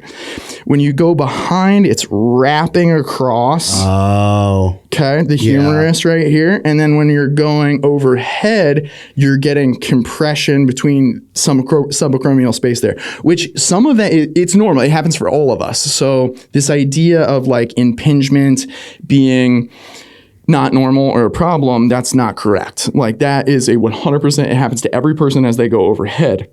The issue is if you have an unhealthy tendon, it hates compression.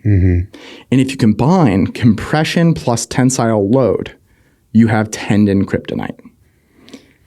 So if you all of a sudden you're like, I'm going to become a pull-up champion, and you haven't done pull-ups in 10 years, you've now given yourself kryptonite because you have this overhead position where you're going to be contracting rotator cuff while it's being compressed against the bone. Right. That is really, I'd say that's the most common cause. And I've had instances where like folks do like a home project, right? And they are using a drill and just like pushing into it for hours, but that the head of the shoulder was rolled forward. I had a guy develop bicep tendinopathy just from that, and it's the combo of it was contracting, right? So the contractile and the compressive and the tensile load at the same time. Yeah. This episode is brought to you by friend of the show, David Gray of David Gray Rehab, creator of the absolute game-changing foot, ankle, and Achilles program. To date, it's helped over 8,000 people, including Zach and myself, get back to running, jumping, and playing pain-free. This program isn't just for athletes. It's also been used by coaches and physios in the NFL, NBA, and Premier League, as well as every other major sport. And if that wasn't impressive enough, you can get the full program 15% off lifetime access when you click the link in the show notes and use code TIM at checkout. We have the understanding of tensile and compressive loads, generally how things are meant to function together, and then how they get pissed off. But then what are some overarching themes just for tendons in general and you talked about load, but what are the things that we need to focus on to restore tendon health? Sure. I think the first is just respecting the tolerance of, if you're talking about a specific upset tendon, respecting the tolerance of that tendon. And I think that was the biggest thing that you and I actually did as well too, which is just like sometimes these things are really, really, really grumpy. And you have to just start off with a really gentle load for them. And that's going to be the most important thing you can possibly do. I was shocked at how, and you touched on this earlier, because like I'm doing an isometric press into the wall, just an adductor press into the wall, 50%, maybe it was 30% effort. We started at 30. It was 30%. Yeah. So this is not a hard push.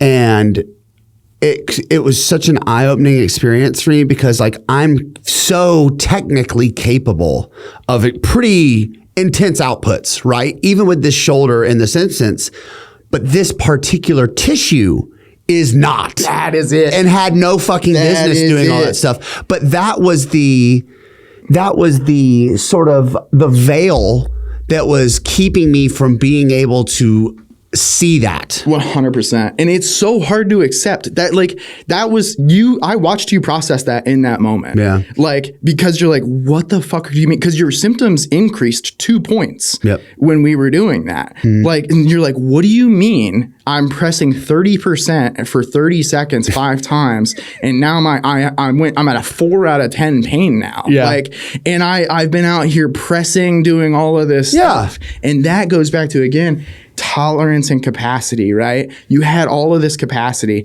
You as a system had all of this, right? But like when we looked at that tissue, its tolerance was so low. Yep. And so that, I think, is what's often missed, is like you need to take a step back and see like, hey, the grumpiest tissue, like the loudest member of your team, like we got to listen. Yeah. We got to listen. Bring him on, because then we're gonna be able to succeed. If we keep pushing forward and don't pay attention, it's gonna sabotage us in the long run. Yeah, so which I think is exactly what happened. That's I think where initially I think it works well when I'm in person with somebody to get the buy-in of like, because I explain it, right? And you knew exactly what's going on. But initially, if somebody doesn't hear this podcast or something and they're like, wait a second, push into a wall for 30 seconds. Like this guy, what is he even talking about? This is the dumbest thing I've ever seen.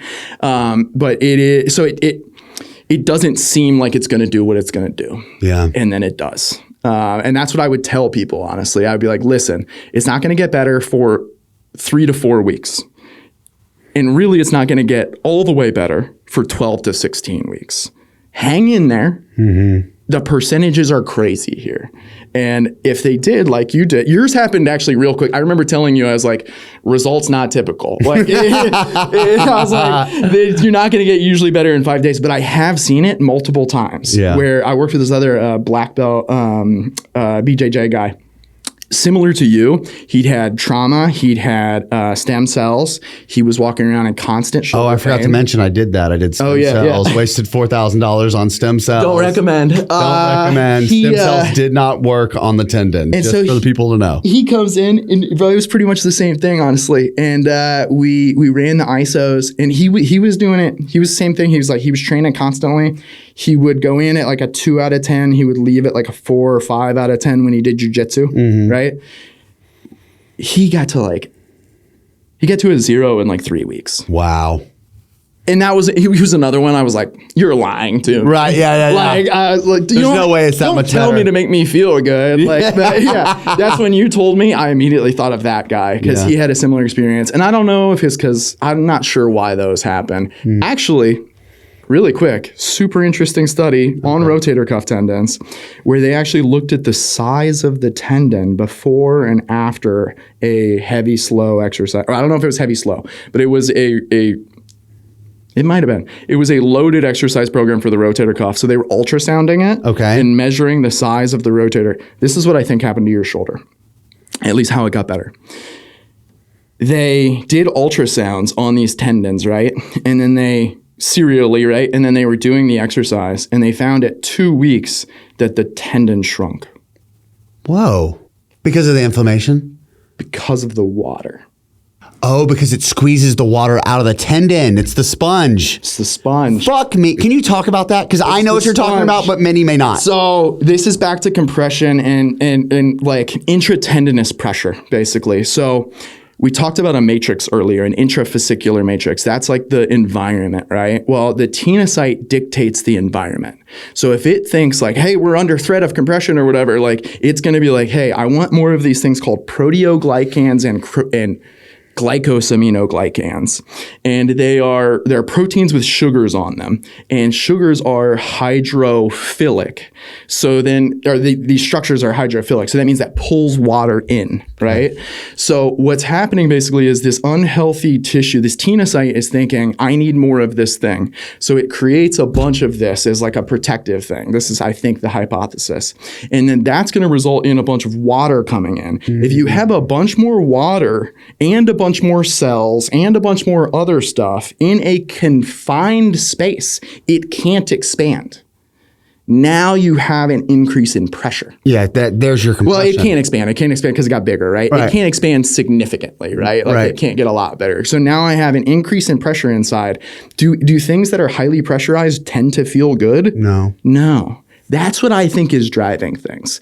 I think that the chronic toothache pain that you get at night in your shoulder, well, there are some inflammatory things that are going on actually for that night one, but I really think like in your case, a lot of that was driven by that matrix. And when we do that exercise, we communicate to the tenocyte and we say, hey, actually take some of that stuff away. Yeah. And it not only squeezes water out, it tells the tenocyte to move towards homeostasis, towards balance, right? And so it's like, actually, maybe we don't need as many glycosaminoglycans and proteoglycans in there. And the time course on those changes are way quicker than the collagen changes, right? So like they talk about like, things aren't lined up, right? Or there's like degenerated areas. That shit might take years to get better. But the matrix changes occur in days and weeks. So that's what I think is occurring for those early symptom profile changes is like, and really with that early loading, I don't think what we should be trying to do is like change collagen because we're probably not actually able to put in enough force. I think actually what we're doing is like changing the matrix maybe through appropriate levels of strain into an unhealthy tissue. Very cool. Well, let's dive into, I mean, that makes sense. What else could it be? I'm glad it makes sense to you. It makes so much sense to me. It makes sense. Like, I don't know what else could be causing such a rapid change given that context. Because you're right. It's not a structural thing that's happening. There's no fucking way. There's no way. But here's the other thing too is like in most of these shoulders, there's no trauma as well. So why does it hurt? Yeah. That's the thing that ultimately I couldn't get over. Because I'm like, what do you mean? Like there isn't like there wasn't like an acute injury or something traumatic. There isn't like hey, you just have general hip pain or something. Like it's like these things don't just like generally hurt. It's like, oh, we don't just have like an elbow syndrome, I know? See what you mean. Yeah. Why is this hurting? Like what is the driver here? And it's like, well, if we have clear instances of patellar tendon can just hurt. Yep. You do not, like, after it's unhealthy, it can just hurt. Yep, mine did. Right? And it's like, Achilles can just hurt. Mm-hmm. Like, you don't even have to do, after they're unhealthy. So I'm like, why wouldn't a shoulder be like that too? Mm. Well, let's get into the shoulder specific. We got like 20, we're not going to do segments today because I want to make sure that we have enough time to go through enough of the shoulder. Yeah, talk protocol a little bit. Let's do it. So, okay, why are shoulders such a fucking nightmare? I think because they are overcomplicated.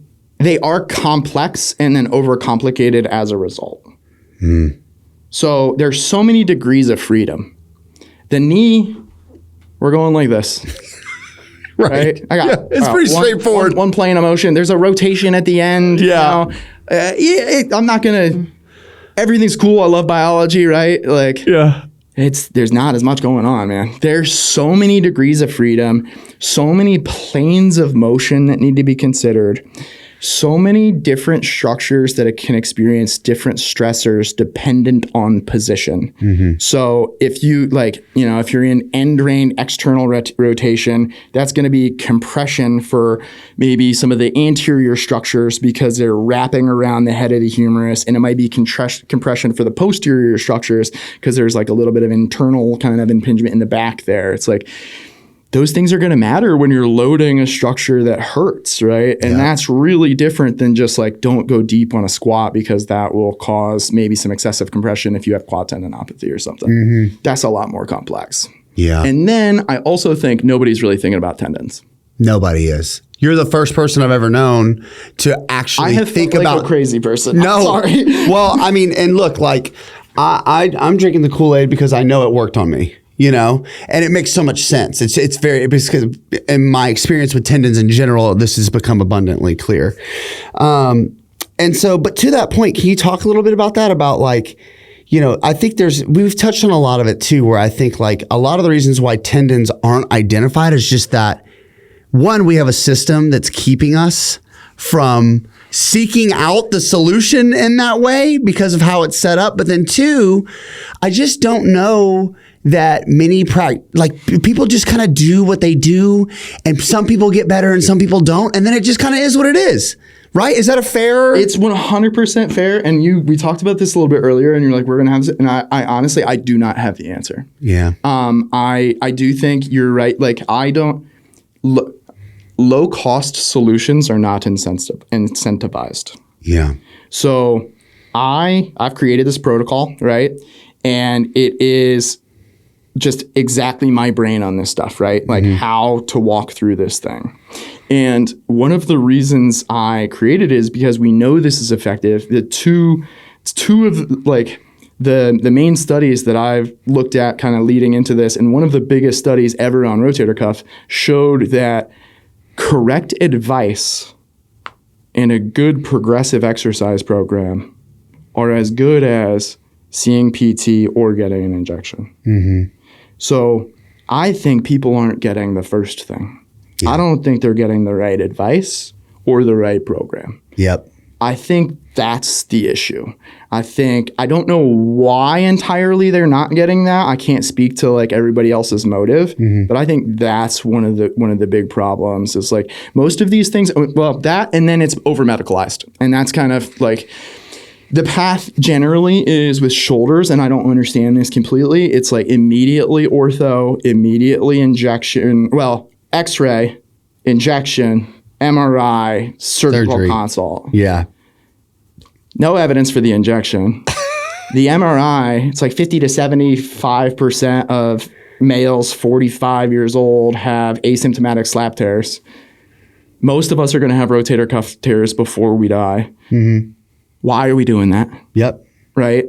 And then surgery, decompression surgeries, absurd in terms of like the results. I can't believe we're doing it. Like it's just, it's one of these, hopefully it'll get retired here soon. And so that I think it's like the system, that is the system basically. Yeah. And so if that's the system, where is there space for anything else really? Like there PT, but I think I can't speak to why PT is missing. I think maybe like, I think we talked a little bit about like, there's maybe some infighting and like they're continuing to keep diagnoses vague. This year, huge hats off to, I believe it came out JOSPT. It's Rotator Cuff Tendinopathy Clinical Practice Guideline, January 2025, first ever. Wow. Prior to this, they have always said shoulder pain. 2025, Rotator Cuff Tendinopathy Clinical Practice Guideline. Wow. I have never felt more vindicated, dude. I just saw it. I said, thank God. Yes. Yeah. All right. Cool. Yeah. So I think it's not incentivized. And then also, dude, clinicians are burdened. Yeah. Because the system doesn't value them either. And so when you have a provider that is burdened, they're not going to be able to be the best version of themselves, the best clinician that they can be. So I love reading research. Yeah. So that's probably why I'm here, I like doing this. that takes a ton of time. Yeah. I do it because I like it, and that's worked out. But most people don't want to work 40 hours a week and then go home and read a fucking 4 brutal papers, research. bro. Yeah. Like, it's not. So I think that's the other thing is there's just going to be a massive delay between what actually gets written and what actually gets done.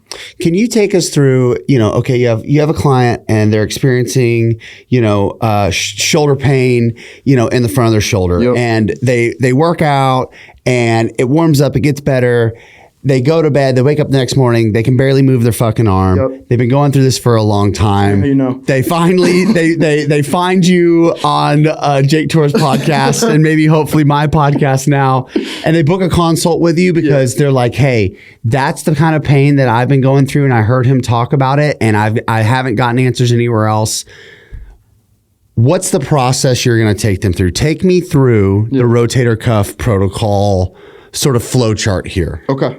Yeah. So if I got somebody in front of me, the first thing I'm going to do is take an extensive subjective. I'm going to learn everything about the shoulder. That's what we did first. Yep. Because you had a really long history, actually. I had a shit ton of surgeries and injuries and more subluxes than I can count. And so that's usually where I'm going to start if someone's in front of me, because I have a person in front of me, right? That's super important to me. Like, that's the other thing the medical system misses.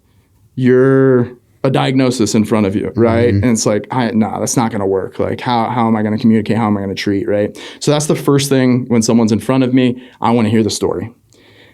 One, I want to connect to you, but then two, I need to know what's going on. I need to hear these patterns. Yeah. Because that's what I'm looking for. I'm looking for the patterns that we just talked about. Yeah. I hear that, I'm like 97%. And I haven't done the test yet, I think that's how it is with tendons. I think if you understand the pattern, you'll hear it. Yeah. You'll hear you did. Yeah. You heard it from your own body. Yeah. God, it feels like a tendon. You literally, you're like, but nobody's ever said shoulders, tendon. Yeah. And so it's like you were fighting yourself, but you were hearing it, right? And so it's like, I think kind of that's the first thing. So then next, I'm going to be like location, right? Front, back, all of that. You said it's hurting in the front. Yeah. So in the front, these things are not absolutes. Let me state that, right? Like everything can have whatever, but in the front, I'm usually going to be thinking long head biceps or subscap. That's usually what's annoyed there. So then we're going to we're going to look at range of motion, because again, I'm in front of you, I'm going to be really thorough. This part, that stuff isn't really necessary always, though. It is in the sense of like screening out frozen shoulder, which ran into a guy in the hotel lobby on the way here and looked at his frozen shoulder. Actually, that was kind of crazy. It was wild. I was like, yeah, bro, sorry, can't help you. Like, that's definitely frozen shoulder. Yeah, it's not. By the way, so yeah, protocol not for that. But then you just, you go through, we go into abduction. So standing, 90-degree elbow bend, about a 30-degree out right from the body, and then we're pushing into a wall. Okay. This is like if I'm doing this virtual, right? If in person, you run through these tests very quickly, we'll say, in the same way that imaging isn't that valuable for shoulders, special tests that physical therapists do, just about as valuable. Wow. It's to the point that there in the UK, in the primary care system, there's a flow chart, and it just says if your arm hurts when you turn in your thumb and you go out like this and it gets worse with more resistance, you have rotator cuff tendinopathy. What? That's fucking nuts. It's basically push against a wall. You have it. Whoa. Screen, frozen shoulder, instability, and AC joint issues. If it's none of those, it's tendinopathy. It's tendinopathy.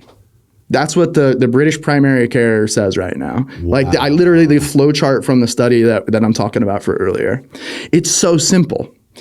What are we doing? Yeah. So that's what I go through first is like, hey, let's push into a wall. Usually it's going to be abduction so we're talking about front of shoulder, sorry. So for front of shoulder, we're going to do flexion. So we're going to push into it. So like with the fist, actually. So that you're usually going to feel right where you have an issue. You didn't feel it quite as much on flexion. So then for front of shoulder, I'm going to also want to look at internal rotation and then adduction. And so we went through those two as well. So then we did IR. And like, dude, it's not that common that I'm seeing subscap and adduction. So when it happened, I was like, oh, interesting. And it was crazy. I'd had one like 2 weeks before that. Really? And so there was a little recency bias of like, okay, everybody has subscap now, you know? All right. Yeah, so then we did that, and that was so clear. Well, you can tell me, like, when we got to that. Yeah, like, it was immediate. I was like, there it is. It was night and day, right? Like all of the other ones, you're like, I feel a little. And then we did adduction, and it was, that's my symptom. It lit it up. And so my thought is actually like, I don't know your anatomy because I'm not an MRI, but I can determine what motion is painful for you. Yeah. And that motion is a function of the shoulder.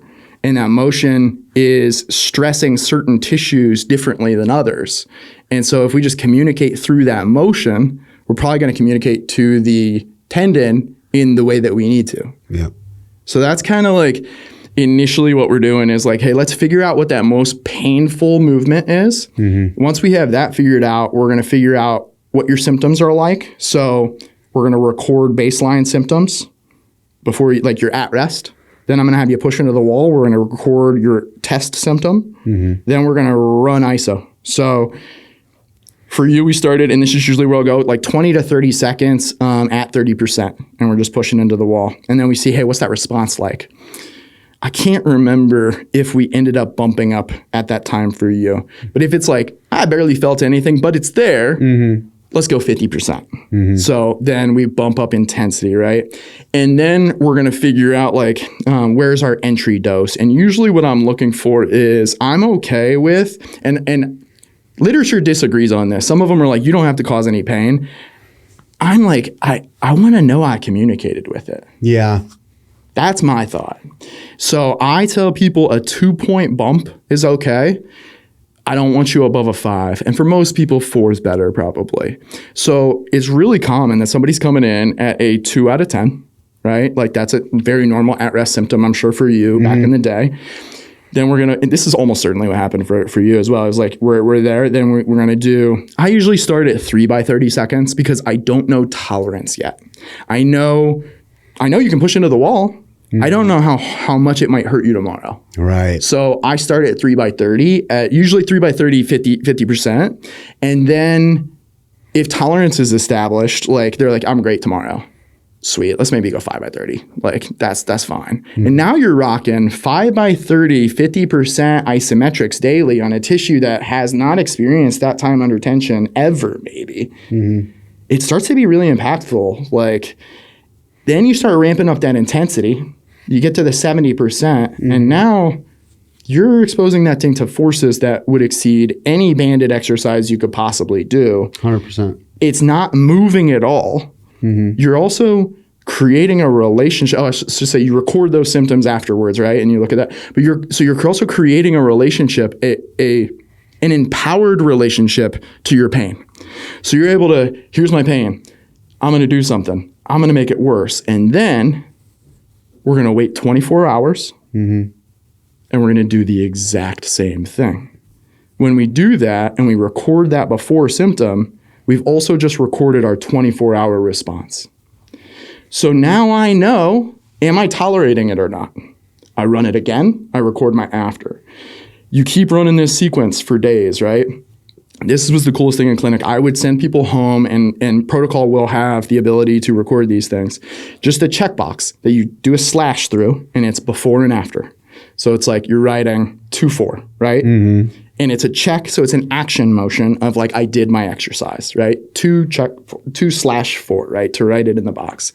So then people would bring back their things for me, right? And it would be 7 days of these slashes, and we'd start to see 2-4, 2-4, 2-4, 1-3, 1-3, 1-3, 0-2. Probably it wouldn't go that fast. It'd be 1-3. And then you look at them and you're like, is that different? They're like, it actually is. Yeah. All right. Because the issue that can often happen in rehab is a binary around pain. Do I have it or do I not have it? it's really important, in my opinion, in the tendon world to like have an understanding of where it's at. Some people use red light, green light, yellow light. Like, I think that's okay. I like this tracking. I think that it gives you a little more objective. And you get to see, like, I can hurt myself, quote unquote. Yeah. And then okay. The next day it feels good. Yeah. If mine is a little bit better. That changes your brain. Because your brain is not anticipating that. Your brain is not anticipating that you're going to do something that makes you hurt worse in the moment, and then the next day you're going to feel better. And so then that's basically the next part of the protocol is I'm going to have you run that. Usually it's going to be like 4 weeks isometric. No, that's not true. 0 to 4. Because for you, we were able to get into isotonic stuff pretty quickly. Yeah. Isotonics, I do love running a metronome. It keeps you honest. It keeps you really attentive to what you're doing. And then we're going to move into like the ranges that things. So for you, that would have been maybe like from 0 degrees to 90 degrees. Did we do this? No, that's more bicep. We were we were out here. So this is beginning to introduce compression. So right here was like almost 0 compression. Yeah. As we bring that thing out into more, what is this? Horizontal abduction. We're stretching it across, right? And that is the thing that we need to introduce slowly. So initially we introduced 30 degrees of it under, it's like RPE 3 with a 3-1-3-1 tempo, 3 sets of 8, something like that. Mm-hmm. And then we built that into greater ranges and greater RPEs to now you're basically doing like a pec fly or like a 90-90 IR. And then you move into introduce rate, right? So now I've built capacity for load. I built tolerance for load. I built capacity for load, built tolerance for compressive positions, capacity in compressive positions. And then you need to build tolerance to high rate in compressive positions. So now you're doing the stuff fast. Mm-hmm. You're feeling very good at this point. Now we're returning to sport. And now we're going to do solo drills, partner drills, part practice, full practice, little bit of a game, full game. Now you're back from your shoulder hurts at rest to you're playing sport. You're living life. That's the protocol. I love it. It's so simple, which the best plans usually are. But you're following these principles and guidelines that are like, it's the same approach anyone who understands tendinopathy would take with any other joint. The word you used is perfect. It's principles. Yeah. I had to trust myself initially, right? Because I was like, I don't see a lot of people really doing this. But I'm like, this is based on correct principles for tendon treatment in my mind. And that's with the most complex joint. Just with the most complex joint. Exactly. Well, yeah. I hadn't really thought about it. It is. Yeah, it is. Yeah, you're right. Yeah. So I think one of the difficulties with tendon recovery is, dude, it just takes time. It does. You have to stick with it. It does. But the minute I started getting like positive feedback quickly, the minute that I started noticing, I was like, oh, this is working. Finally, I found something that's working. I was all in. Yep. So I would encourage anyone when you buy his rotator cuff protocol to don't quit before the miracle happens. Like, do it, follow it, and then I guarantee you, if it is a tendon, because these tendons, this stuff applies to all tendons. When you start getting improvements, that's all it's going to take. Dude, it's I appreciate it so much, by the way. I have already built a habit tracker, and the first line is like block 1 is like new exciting adventure awaits. The second one is block 2, the most important block, the one you decide. Yeah. Because you're not really feeling it in week 3, 4. Mm-hmm. And then the third block is a crack in the clouds. Because that's usually when somebody's like, wait a second. And then the next block is, it says, I have been eating better. Maybe it's that. I love it. And then the one after that is, who would have thought a wall and one exercise could? And then by the end of it, you'll be saying, I guess that wall guy was right. Yeah. The shoulder guy was right. That crazy wall guy. Doctor, we gotta wrap things up. However, where can people find you? Tell them when to expect rotator cuff protocol, how to procure it, and how to connect with you. Yes, sir. Yes, sir. First, man, appreciate it so much. Been great to be with you. At TendonRx on Instagram, tendonrx.com. Protocol, as soon as I can possibly get it out. You and I are going to talk.